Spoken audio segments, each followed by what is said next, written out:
G'day, I'm Darren, the Sailing Psych, and in this week's video we're going to be talking about connections. So far we've covered two of the three legs of our three-legged stool. The last leg today is about social well-being. This is the leg that contains things like being connected to your family and friends. It's also that ability to reach out to other people, but equally allowing other people to reach and connect with us. And it's also our need to belong. Out There Sailing programs finished just before we went into lockdown. And look, for many of you, this was a major problem because you just come off the back of this fantastic experience. We got to hang out with some amazing people, learn some really cool skills, meet new friends, and then it stopped. Sailing, friends, school, the couch. Our personal world shrank. Everything was at home, and home was everything. And then we were given all these really helpful tips at the time on how to cope with lockdown. Remember, be active, get fit, stay connected. But what do they mean by connected? I mean, I follow all my friends on Snapchat, Insta, I ring people. Isn't that enough? Why are connections such a big deal anyway? Social scientists have worked out that we feel better when we are connected to other people. We feel better when we belong. Connected is more than just having lots of friends or likes on social media. Being connected is a feeling. It's a feeling that you belong to something.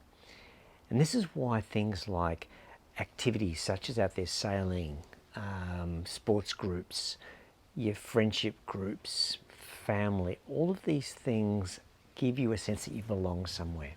And that's really the glue that holds everything together.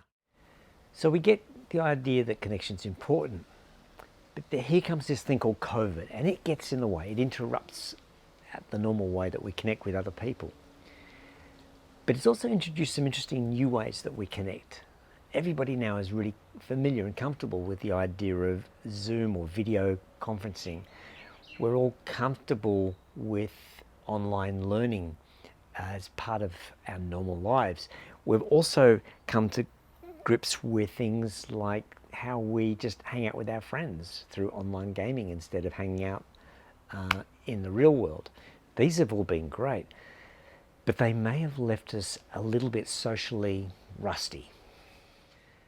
Thanks to everybody for doing the right thing, staying home and curbing this virus.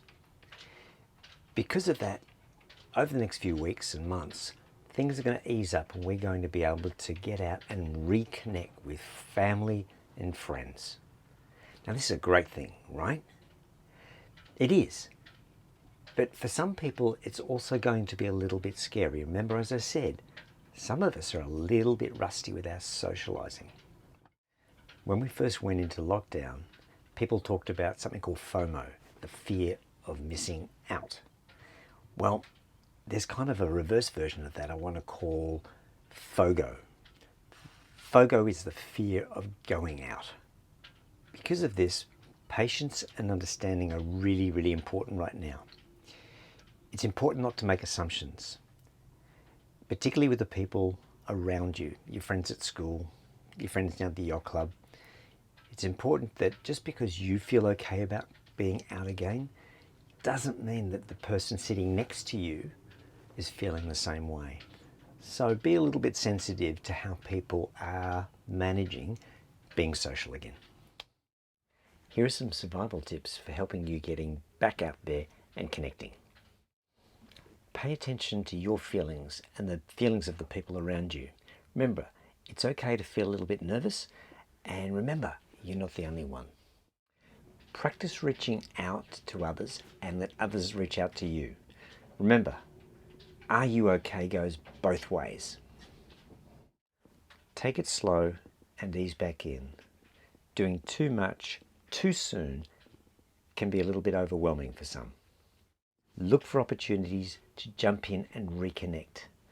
Your favourite activities are hopefully going to be starting up again soon. So jump back in there and look for those familiar faces and reconnect. Masks are going to be with us for quite some time. So eye contact is really important. And practice smiling with your eyes. Which reminds me, connecting doesn't have to be a big thing. Every single day, we have countless opportunities to connect with people we know, but just as importantly, people who we only see occasionally or are just passing in the street. Think about this as you go for your next walk. As you pass somebody, smile, say hi, give them a nod or a wave. Look for those tiny little opportunities to reach out and connect with the people around you. Practice random acts of kindness. Open a door for somebody, toss back a ball that's rolling by, or if you see somebody pulling their boat up on the beach, go and grab their beach trolley, jump in and give them a hand. In fact, there's your homework. Practice random acts of kindness and see if you can make that go viral.